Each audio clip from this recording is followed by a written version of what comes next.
Here's another Nazi army dagger. This one has the DeNazified crossguard. I spoke the other day of the need for parts, and this is what you encounter commonly. A more or less intact dagger, but a missing swastika, and I don't know why you would want to keep this the way it is without replacing it, but to each their own.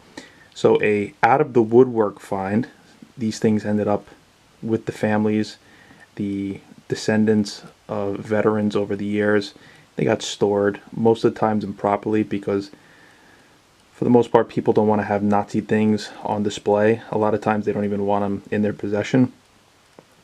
So they end up being put into storage units, basements, attics, what have you. And over the years, once they resurface after being improperly stored, you're going to get a blade like this.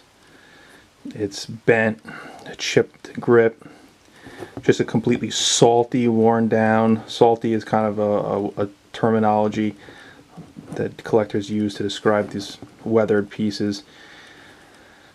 Chipped to the back, salty on the back of the crossguard. Pommel's the only thing that's looking real good here. All the pebbling worn down on the scabbard.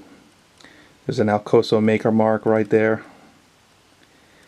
But you know, people think having Nazi stuff is either strange or I don't know, discriminatory, hateful.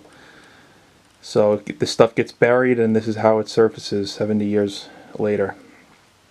And it continues to resurface, and that's what we call woodwork finds, pieces that aren't in collections or perhaps in storage. So a army dagger, DeNazified, nice and salty woodwork find by Alcoso.